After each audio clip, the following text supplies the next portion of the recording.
Dr. Danae Simpson, abdominal transplant surgeon, and I'm here today to answer your questions from the internet. This is transplant support. Ooh. Transplant support. At Mr. Annie 11 asks, how much do you think I can get for my kidneys? I suddenly need money. In the United States, getting money or any I really wish it was that easy, because a lot of people would be, just liver, kidney, I don't know how they're gonna live after that, but other type of gift or coercion to donate is illegal. You cannot get a raise, you can't get a brand new car, you can't get a house, you can't get a money gift to donate an organ. We don't want people to feel pressured to donate their organs. And actually, in the case of living donation, when a living donor comes forward to any transplant center thinking about donation, they actually have to meet separately with a psychiatrist and a living donor advocate to determine if there is any coercion going on behind the scenes. Unfortunately, outside of the United States, that's not always true. Coercion or even deception to donate organs is fairly common. A Reddit user asks, how long does the process of liver transplant last from when the doctors decide to go the liver transplant route to the actual surgery? Why does it always seem like we're rushing in the movies when we decide to go for a transplant? Organs don't last forever, even when they're on ice. There is a certain amount of time that we need to be working against to get that organ into a body, into a warm environment where oxygenated blood is flowing through that organ. Otherwise, the organ starts to die and it's no longer usable. That amount of time varies by organ, believe it or not. Kidneys can stay out of the body on ice or on a pump machine, we'll get to that later, for up to 36, sometimes even 48 hours. On the opposite end, however, hearts and lungs, only 4 to 6 hours. Now, I mentioned a pump, and pump technology is changing the face of transplantation. This is an exciting technology that kind of mimics being in a body. So you can hook a liver, you can hook a heart or lungs up to this pump, and blood is pumped through the organ, thereby extending the amount of time until we have to transplant it. The Only Kid asks, if a body rejects an organ transplant, can that organ be used by someone else, or is it no longer usable? It's no longer usable, because what rejection means is that our immune system attacks that organ and causes damage that makes it no longer usable. Now, that's scary though, because let's say if you got a transplant, liver transplant, and basically your body is gonna fight it, because that's why a lot of the time people who go through transplantation, they have to be given a certain medication. I think I'm getting ahead of that, ahead of myself or ahead of her. Maybe she might be explaining it, but let's see. The bottom line is, when you do a transplantation of an organ, you need to take certain medication to somewhat lower your immune system, so that when your body is fighting, even though it's an organ, your body is saying, okay, this is not me, this is not my organ, this is from somebody else, even though it's doing the job that the body need, but still the body say, okay, you're not me, you and him. So depending on the organ though, what we do with it varies. With kidneys, we can just leave it there and then transplant a new kidney into a new spot. We're all born with 2 kidneys. You get your 3rd kidney when you get your first transplant. If you have rejection over time, you can get a 4th kidney, you can get a 5th. I've had a patient who had 6 kidneys in his body. Only one of them was working. The other 5 were not. To its Xers Nexer, do donated organs age according to the donor's age, or do they adapt to the age of the new body? That's a great question. The age of the organ does matter somewhat. So if you get an organ from a younger donor, you can expect the lifespan of that organ to maybe be a little bit longer, particularly in the case of organs that don't have the ability to heal themselves like the liver. However, getting an organ from somebody who's very, very young does not mean that you get 20, 30 extra years on your life per se. PWT. But what does it mean though? Because that's a great question, because let's say, for example, I get an organ from somebody who's in their teens. That wouldn't happen, but I don't think they would allow a teenager to basically donate their organs in this country, in the West, for example, but maybe in other countries where people are being taken without their consent, And so basically, does my body function even much more better? And to basically, does it increase your lifespan? I think these are really great questions. A007 asks, is there an organ shortage? The short answer is yes. When we think about all the number of people who need organ transplants and the number of people who are either willing to give organ transplants and living donation, which you can do with liver and kidney, or people who pass away and are donor designated on their driver's license, we don't have enough to go around. In fact, there are over 100,000 men, women, and children currently awaiting an organ transplant.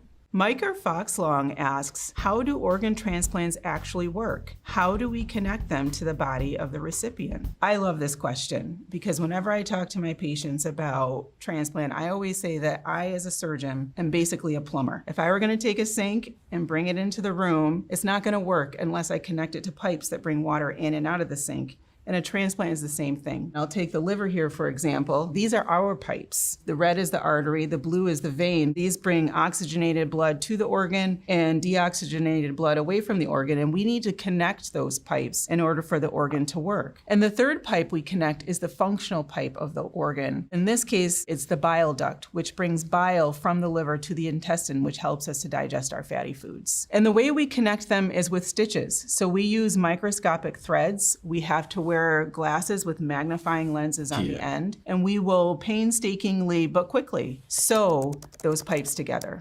Saccharin000 asks, I want to ask my microbiology professor so badly if the fecal transplant episode of South Park is real, but I can't. What is a fecal transplant? It's a poop transplant, believe it or not. What this involves is taking fecal matter from a healthy individual that has all the good bacteria that we want in it and transplanting that into the intestine of someone who needs it. So the case where this is often used is if someone has a really bad infection of their colon called C. diff.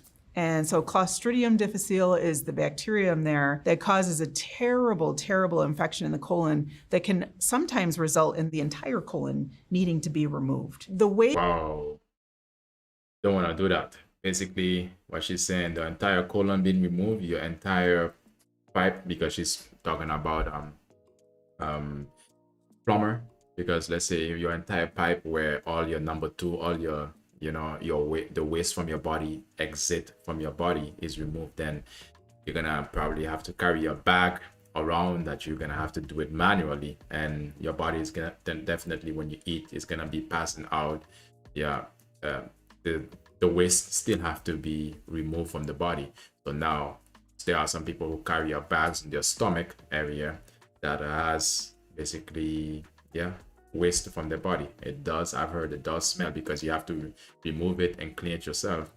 And so one of the things I wanted to mention as well is when I remember I'll just mention it because about taking someone's number two shit and then putting it into another person's this is the process actually she's explaining, putting this human shit someone shit into your body, and then so you can have healthy bacteria, because bacteria can be healthy and bacteria can be unhealthy, which are basically damaging their body or basically creating a situation in your body that is not pleasant to your overall health. The way that C. diff works is that it replaces all the good bacteria essentially in the colon. So only the C. diff are there and they're just causing a mess. To try to push those out, you want to get good bacteria in there, and so you basically, it's like a poop shake. It gets put down into the intestine and does its job. Self Manifesto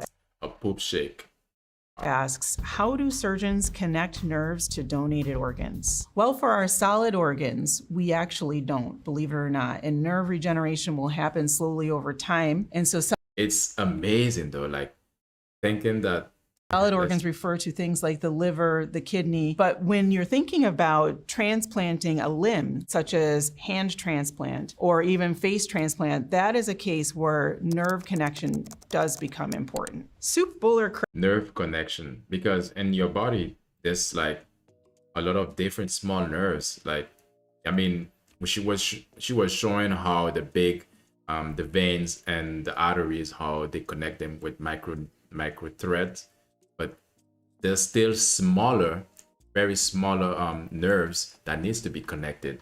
So a lot of the time the body just basically take care of itself, just does these connections on its own. Chris asks, Sometimes, because there are other times that the surgeons have to, basically connect the nerves. She said again, an example when it comes to the face. now that a penis transplant is a thing, can I get on that list? I love my old penis, but it's retired and ready to move on. You can't get a penis transplant just because you're tired of your old one. This is funny. I mean, how do you get tired how do you get tired of your penis? And how does, okay, old one maybe is not functioning the way that you want it to be, but is that really your penis though? Is it like, yeah, because the penis is just basically what you call, a delivery center. Yeah, but I'm really curious what she's gonna say. The usual reason for a penis transplant is because there's been trauma to the penis that has required it to be removed, such as Like Rodney Coleman, or he broke it because one of the Rodney Coleman, I think he broke his penis. But that was like, I don't know how you can break your penis. cancer or a burn or some other type of trauma. But the thing is now, after you, anybody who has had penis transplant, I don't know if there's anybody who's gonna watch this, but does the feeling increase? Or intercourse, sexual intercourse, does the feeling increases or decreases? These are just asking for a friend. Last thing you forget asks, can I get a brain transplant? Please, pretty please. Although brain transplant has yet to be successful, the nature of this question makes me think that maybe there is a pretty big need for brain transplant. Okay. Short answer is no. Chiron XC asks, at what point will stem cell research just allow us to grow clones of our own organs for transplantation? Surely this is the way to do it. I couldn't agree more. This would certainly solve our organ shortage issue. The good news is that researchers are working on this every day. I once worked with a researcher who was doing a lot of work in this area, and he had actually managed to grow a kidney with stem cells that made what we called bland urine. And by bland urine, I mean just water, meaning the kidney's not doing the job to filter out any of the other toxins. Okay, for some people who don't know what stem cells are, I made a video about it already. I don't know if I can link it here. But I made basically a stream about stem cells, what they're used for, what are the sources, and all of the time, you'll be surprised where stem cells are from. But the majority of the time is like if you have an issue physically, if you have a nagging pain or an injury or an accident, then stem cell could be an option that you could use for your healing. Toxins that it's supposed to. So it didn't do all the functions that a kidney should do, but at the very least, it was making some liquid. And that's mind-boggling to me. Right. I've been told that organs that are grown with stem cells are just a few years off, but that was a few years ago. So we'll see.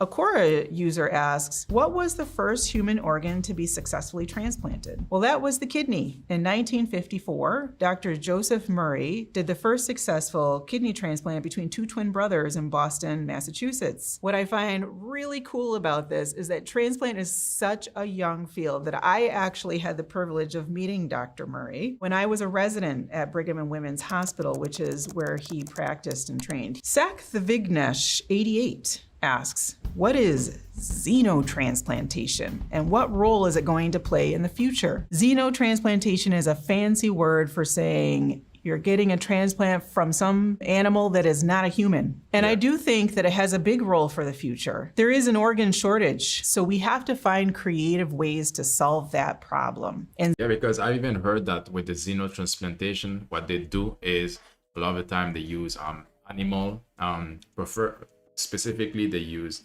the pig, for example. I don't know why would they do that, because pigs tends to have, animals have different, when you transplant an organ from human to human, the body fights it, and the body basically could reject it, and which means that is the organ that is being transplanted is not working, it's basically useless. Now, translate this to an animal, wouldn't it be basically a bigger issue? And what about parasites that are coming from the animal, or different diseases or trauma that are from the animal? But I think maybe, that's basically, basically a challenge that the researchers have to overcome. Xenotransplantation just may be the answer. Ed Krasen asks, would you allow doctors to put a pig heart into your body? Wow. If I was on death's door and I was not going to have an offer for a human heart anytime soon, yes. Both kidneys and hearts have been successfully transplanted into humans. However, long-term success still has not been shown. There's still a lot that's unknown and needs to be developed, but it holds a lot of promise. So basically, do your best to not get these to keep these organs, to live a healthy lifestyle, because these organs, even though organ transplant, although it's expensive, although there are people who have been taken off the road or off different areas with who are being snatched without their concern or without their consent, still people who go through the trauma or through the process of surgery to have an organ transplant, still the organ might fail. Basically, it's no guarantee. In 1990 asks, why are all the engineered body parts for humans always made from pigs? What is it about pigs? Yeah. Well, pig anatomy is very similar to human anatomy. But why do we eat it still? I mean, doesn't it sound like if the pig anatomy, or basically meaning they are trying to say, just like they say monkeys are close to human beings. That's why a lot of the time they use somewhat of pictures of monkeys to show how you call it again, evolution. So why are we eating it? Because they will say, I remember during the time of Ebola, they were saying that the people who get Ebola were doing some type of weird thing with the monkeys, but majority of them were eating it. They were saying because they were eating the monkeys, this is the reason why they were getting Ebola. But now it is said that monkeys, primates, they are the closest to us as human beings, and now also pigs. But why is it okay to eat pigs, but it's not okay to eat monkeys, for example? And I'm not saying that you should, but I'm just asking the question. When I talk about transplant, I say that we're like plumbers. We have to connect pipes to pipes. Human pipes and pig pipes are quite similar, so the connections are similar, and that makes the actual technical aspect of the transplant a lot easier. The other thing is that scientists can alter the genes of pigs such that they can raise the chances that that transplant will be a success.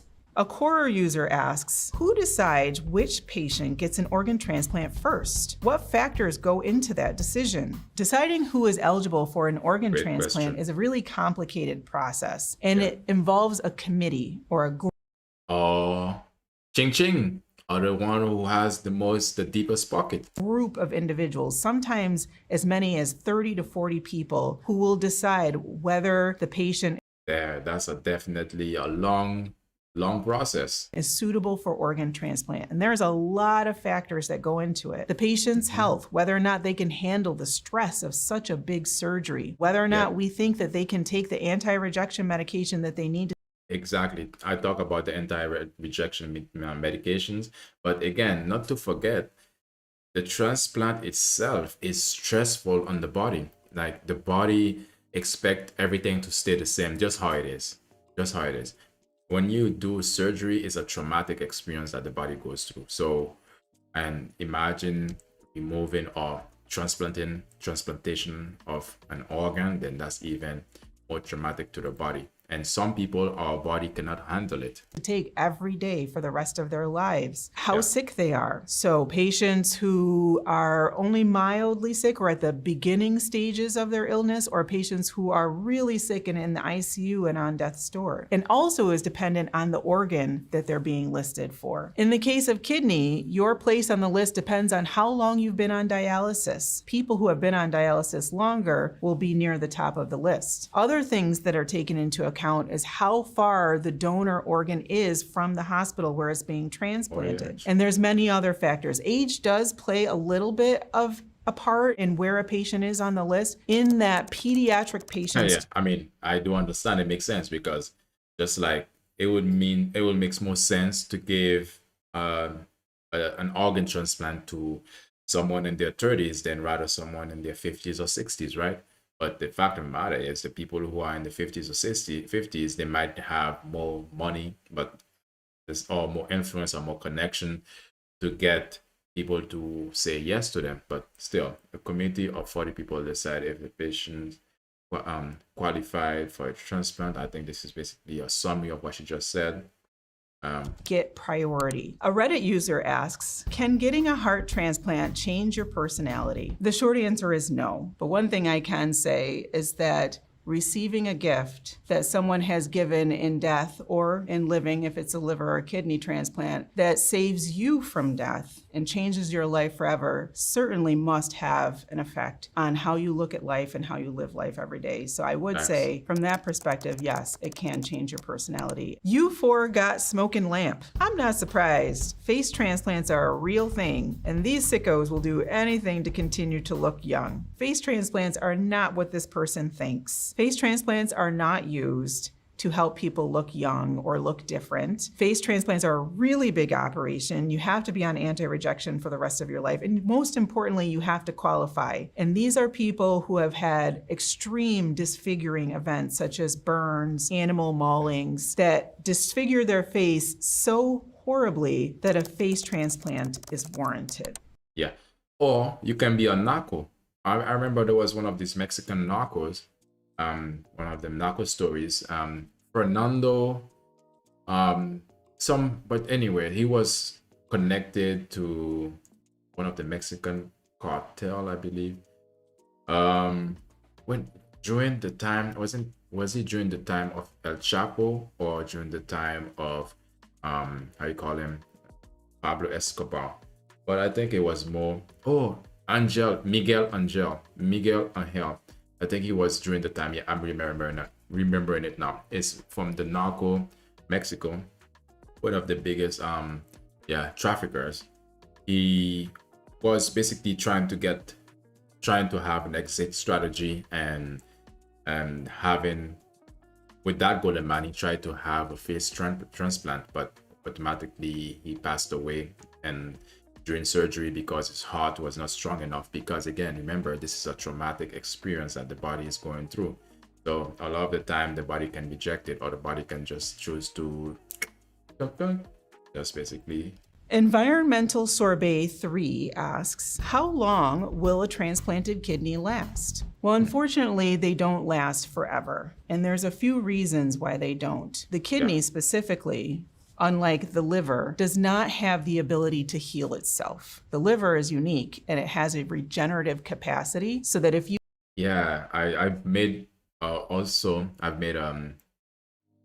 stream about the liver, because the liver is one of the body has such unique organs that basically does such amazing thing.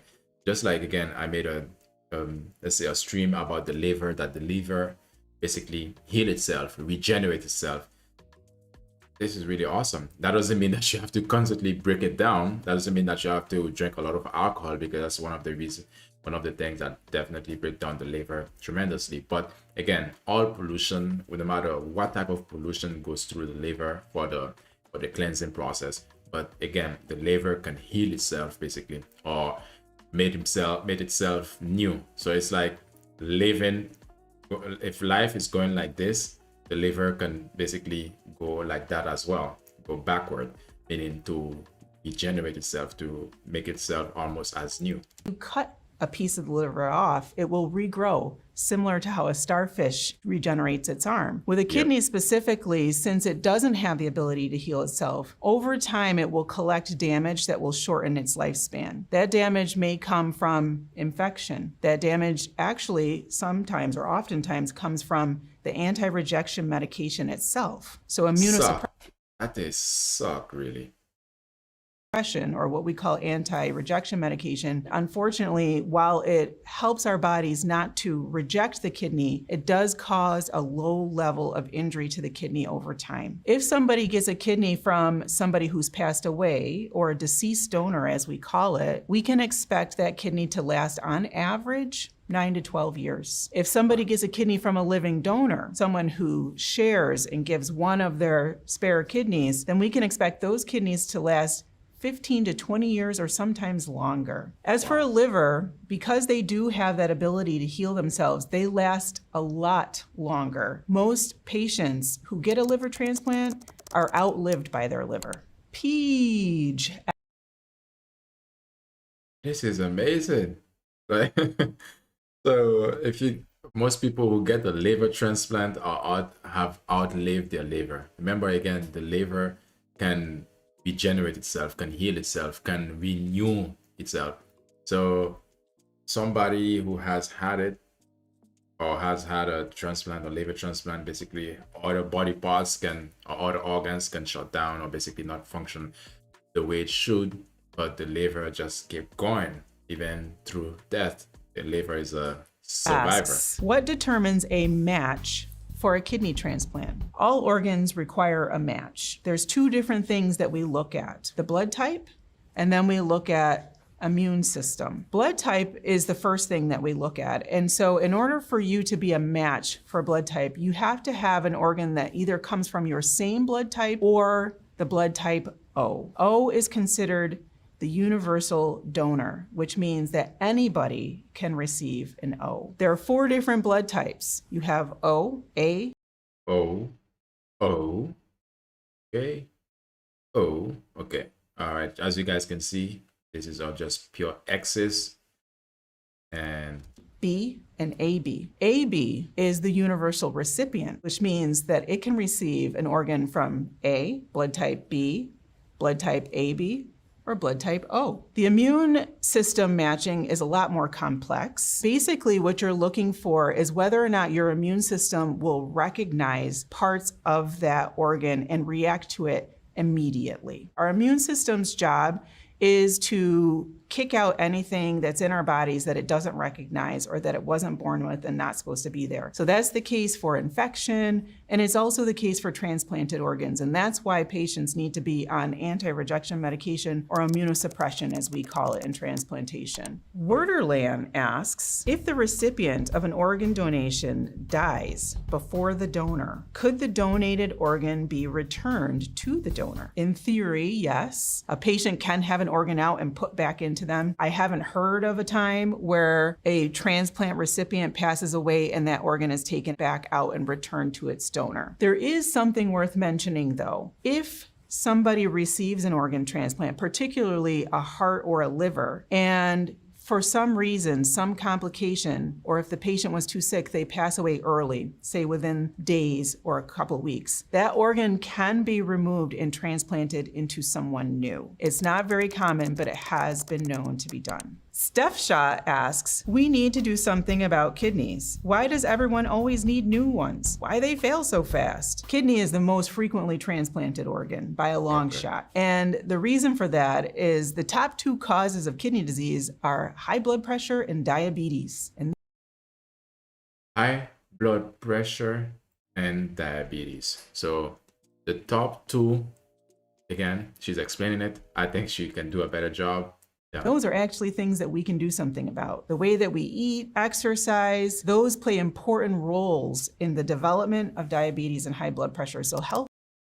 Okay, so again, high blood pressure and diabetes are the 2 main causes that make the kidney to malfunction, or basically that cause people to have kidney diseases, that developed kidney diseases, and automatically they will need a transplant. And I also made, in the beginning of this year, I also made a stream about this as well, because here in the Netherlands, the amount of kidney transplant is increasing. And they say the majority of it were people who are obese, and the majority of the time people who are obese may suffer from diabetes and high blood pressure.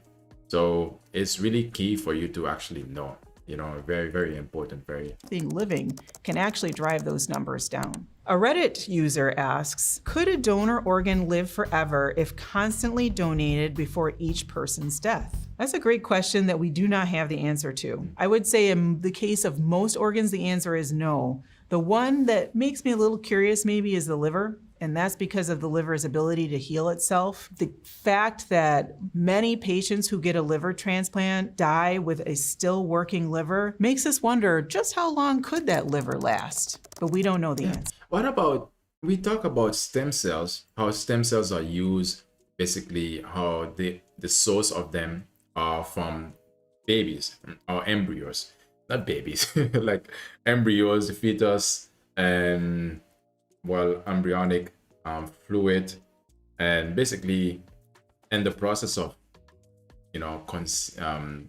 baby making, or I have to be very specific, in the process of the fetus, basically after a woman, the eggs are fertilized by the sperm, then the process of life is begun to be created.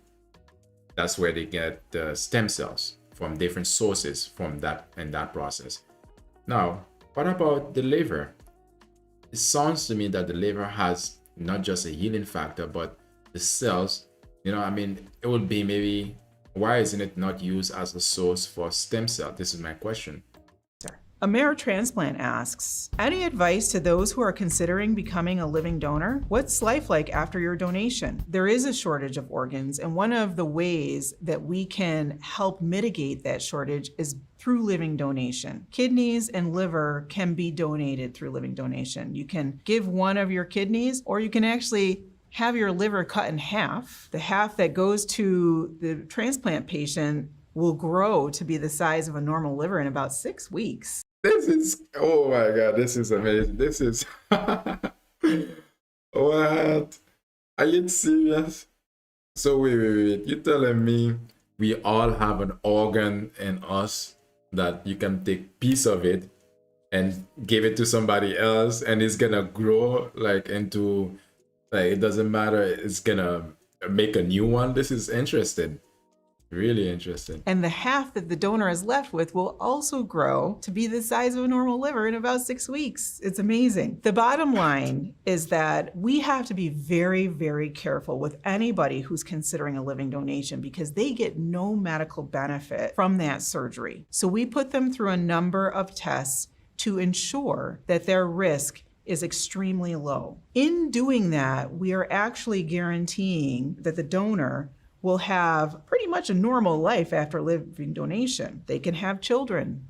They can get back to the gym. They can go back to work. They can do all the things that they did before they donated. Because if they couldn't, we wouldn't allow them to donate, because that wouldn't be ethical. Rope Bracelet asks, what's your transplant or donation hot take or unpopular opinion? My hot take, which may be unpopular to some surgeons, is that I'd love to see myself put out of a job. There's so much that we can be doing on the pre-transplant side to reduce the burden of disease so that we don't have this organ shortage. Now, don't get me wrong, I'll never be put out of a job. There'll always be a reason to have organ transplants, but we can have less, and we can have less of an organ shortage issue. Kidney disease, for example. Top 2 causes are high blood pressure and diabetes. We can do something about that. Our neighborhoods, how they're set up, if people live in food deserts, or if they're eating unhealthy foods or living in food swamps, that will impact the development of those diseases. And actually, CDC data shows us that neighborhoods that have food deserts or food swamps, a predominance of food swamps, have much higher rates of high blood pressure or diabetes, and therefore kidney disease. For the liver, let's think about alcoholism or hepatitis C from IV drug use. 2 things that we really can make a difference on if we had public health initiatives to really focus on those things. And we do have initiatives, but if we spent more time and resources on those things, we could really make an impact on the transplant side. Well, that's it. That's all the questions. I hope you guys learned something. Until next time. Yeah, nice. I liked her energy. And so, just like, okay, we've learned about the kidney. Let's say this, the kidney, the 2 main factors. Well, the kidney is one of the organs that is most transplanted. That's what we've learned. And the main causes are diabetes and high blood pressure that damages the kidney. So again, if you have these issues, a lot of the time, diabetes and high blood pressure can be solved with basically by managing your weight and definitely lifestyle changes. And because again, the kidney transplant, which is one of the most transplanted organ, it's not certain. It's not certain that okay, your life is gonna be improved, and it's not certain that your body is gonna accept it because again, a lot of the time, your body can decide to say, okay, you are not him, so I don't want you inside of me, or I don't want you to be around me. But now, since she was also mentioning that how organ transplant can become, let's say, are very um, there are more people waiting for organs to be donated than there are organs being donated. So now there's an issue because the demands is there, but the organs are not. So that's why a lot of the time when it comes to organ trafficking, it becomes an issue. Trafficking, or as also known as trafficking in persons from organ removal, happens around the world. I'm sure some of you have seen movies about this or something on social media. What? Okay. You can make free possible for trafficking children today. Okay. All right. I don't know who this money is going to. I mean, okay. So we've seen sometime, or you've seen somewhere online that in a movie or in a series that people are being taken to traffic their organs a lot of the time. And I remember just recently I saw some a TikTok, a guy who was talking on TikTok about how people are being taken, or basically I don't want to say but kidnapped, for example, or basically general, try to keep it clean, is that they are removed from wherever they are without their consent and taken to a place, and basically for the organ, for the organs to be removed from them. So a lot of the time, what he said was a way to basically turn them off, was basically to ask them for a cigarette, to ask them for a drink, basically to make it seem that your lifestyle is completely, dirty, or completely out of whack, that you are a person who's not really living healthy. Because again, remember what she said. I'm not sure if that really make a difference, because really, I mean, if they're gonna really turn it down, basically just the person they have taken without their consent, if they're gonna give them back or just let them go. I'm not sure if that's really the case, but again, that's like, is something is better than nothing at the end of the day. So now, or doing something is better than doing nothing, if anyone who's in that situation, which I wouldn't want that to happen to nobody, of course, but it's life. Things happen that we don't want. And around, okay, let me see here. Okay, around the world, as evidenced by the ring recent discovered by the Pakistani police. Pakistan, really? I mean, okay, Pakistan, because I say Pakistan is not only that it's a poor country, but the living standard of the people, or the diet of the people, yeah, maybe. But I guess they don't really. I mean, if you need the organ transplant, a lot of the time people don't really care about, might not care about the lifestyle of the person who are donating to them. So worldwide, this is a U.S. industry. I mean, not a U.S. industry, but 1.7 billion industry, and I definitely think it's more than that. What is organ trafficking? When a person suffers from organ failure and all medical intervention have been explored, and organ transplant can be the only way to stay alive. Okay, I mean, itself, we know that already. I mean, if you don't know what is organ trafficking, I mean, yeah. So prevent is organ trafficking. How often does it happen? I don't think it's something that that can be very much quantified. Mostly what organ are mostly trafficked? Okay. Okay.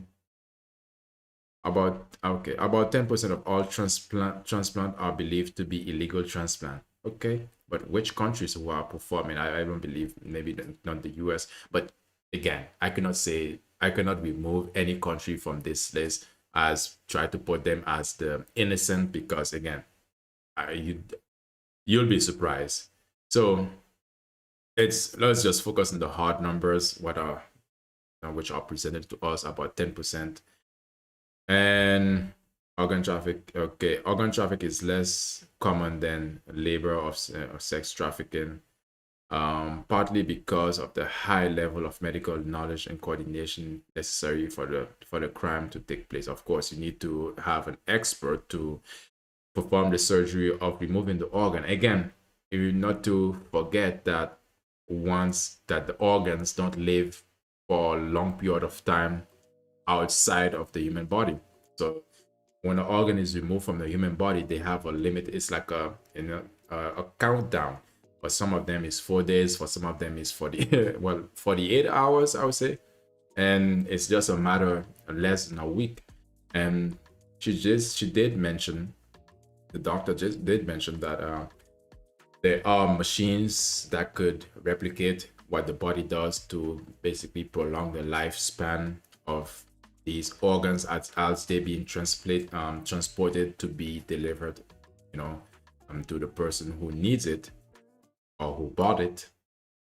And okay, all right. I think the one thing I wanted to see is, okay, why do they put a lady there? All right, I mean, it happens to everyone. Well, I think that's a good. I have a question now to ask. And what organ are mostly frequently trafficked? Kidney. Okay, we already covered that. The kidney. Kidney. Um. Okay. Okay, we can look at the function of the kidney. If that's gonna let me do what I want to. Okay, kidney, organ market followed by the liver and cornea. Cornea. What is?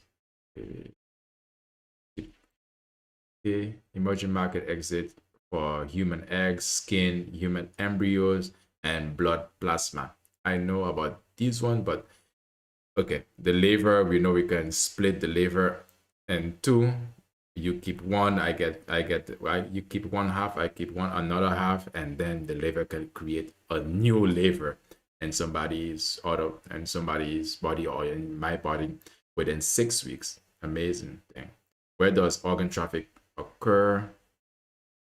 Yeah, it can mean uh I'm not gonna be I would like to say this because now they're saying the highest number in North Africa and Middle East.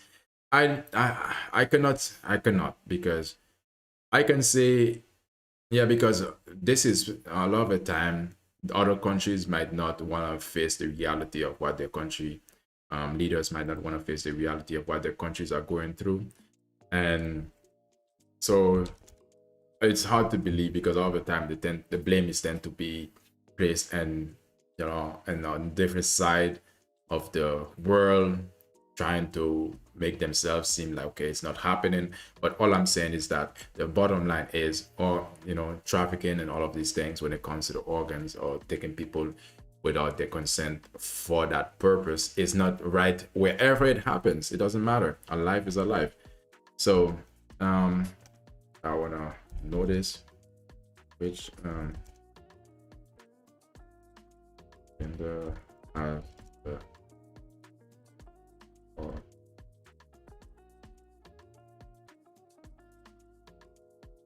okay, hold up. Okay, because all right, because the question I wanted to ask here now, which is it men or women who has the most organ transplant or who donates the most? And okay, although women donate more organs, more men than women are recipients. Okay, The report says that economic attitude, blah blah blah. Sex, okay, although women donate more organs and more men than women are recipients. All right, you ladies are so awesome. Ladies are awesome, fellas. Amazing. More women than men become living organ donors. Okay, we are. Sheesh. I guess we tend to be, well, we tend to be as men. We tend to be the one who damages our organs the most. But again, the majority of the time, the burden of, anyway, that's a different topic. Who are the most common victim of trafficking? Okay, refugees. Yes, migrants, asylum seekers. So basically, again, refugees, asylum seekers are target of this yeah, of this basically. So, but okay, refugees, migrant, and asylum seekers are targeted. All right, we can go over this, but this is the reason why I didn't want to focus of where does it occur, because now it says North Africa and Middle East, but let alone that in this country or yeah, well, for example, the West, there are a lot of different refugees. There's a lot of migrants. There's a lot of asylum seekers. This is the reason why I say I don't want to point fingers at one country, because again, everybody's gonna say, "Oh, it's not me. It wasn't me," like Shaggy, or just trying to basically exclude themselves. But again, migrants, refugees, migrant seekers, they are not trying. Are they really trying to go to maybe and not Africa, because not Africa, because Africa get blamed for everything.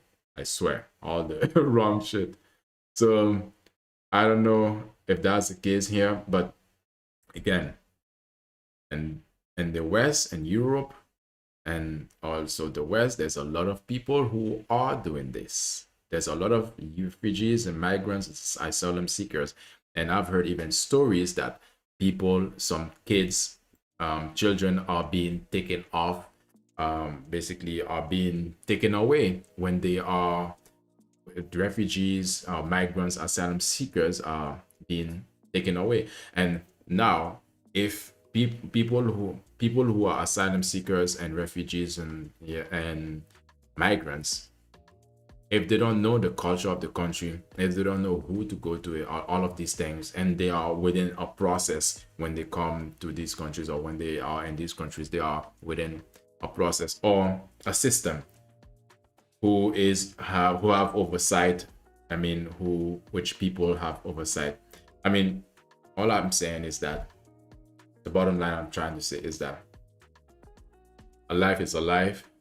If they're trying to say which countries they have to be, this is gonna be hard to get some honesty out of it. So this is the bottom line for me. Who are, I think, who are victim of organ? Okay, victims. I don't know about that. Let me see. What can be done about organ? Yeah, what can be done? Well, I guess.